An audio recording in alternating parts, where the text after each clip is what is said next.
তুই বাড়ির কাজের মেয়ের মতো থাকবি। এই টিপ খোল আর লিপস্টিক মোছ, যা মুখে কালি মেখে আয়। আজকে থেকে তুই বাসায় মুখে কালি মেখে থাকবি। কি সমস্যা তোর? এসব পোশাক পরছিস কেন তুই? আমি যেন ভুল করেও না দেখি তুই নীলের সামনে আসছিস।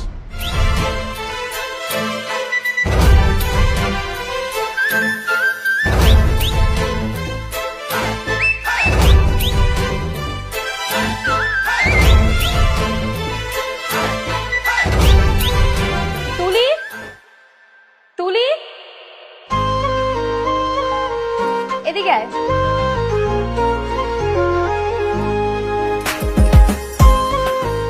জিয়াফা, আমায় ডাকছেন? কি ব্যাপার, তুই এত সেজেগুজে আছিস কেন? আজকে না নীল ভাই আইবা শুনলাম, এই জন্য একটু সাজগোজ করছি।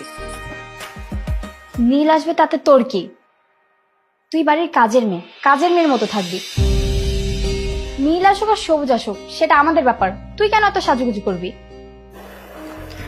আচ্ছা, পর সাজবো না। এই টিপ খোল আর লিপস্টিক মোছ, যা মুখে কালি মেখে আয়। আজকে থেকে তুই বাসায় মুখে কালি মেখে থাকবি।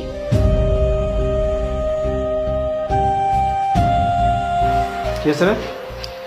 বাসাতে ছিলে কিসের? দেখো না ভাইয়া, কাজের মেয়ের ঢং দেখো। নীল আসছে শুনে একদম সেজে গুজে নায়িকা হতে চাচ্ছে। কত বড় সাহস! বুঝতে পারছি, দাদির আশকারা পেয়ে পেয়ে না ও মাথায় উঠে গেছে। আর কেন যে দাদি ওকে এত আশকারা তা নিজে বুঝতে পারতেছি না। কি সমস্যা তোর? এসব পোশাক পরছিস কেন তুই? আমি যেন ভুল করেও না দেখি তুই নীলের সামনে আসছিস, বুঝছিস? যা। ঠিক আছে ভাই, আমি নীল ভাইয়ের সামনে যাব না। যদি তোকে নীলের সামনে দেখছি তাহলে কিন্তু তোকে এই বাড়ি থেকে বের করে দিব, কথাটা যেন মাথায় থাকে। না না আপু, আমি নীল ভাইয়ের সামনে যাব না। আর ভাইয়া যদি আমার মুখ দেখতেও চায় তাহলে আমি ঘোমটা দিয়ে তারপর সামনে যাব, যেন আমার মুখ না দেখে। বুঝতে পারছি। এখন যা ভিতরে যা, আর এই পোশাক চেঞ্জ কর, ঠিক আছে? যা। দাদির কারণে এই অবস্থা। আরে কাজের মেয়ের ঢং দেখলে বাঁচি না। দাদির কারণে আশকারা পেয়ে গেছে, বুঝতে পারছিস? তাদের কথা তো আমার মন খারাপ হওয়ার কথা, কিন্তু মনটা আরো ফুরফুর হয়ে গেল কেন? বুঝতে পারছি, লাইলা পুচ্ছে আমি বেশি সুন্দরী।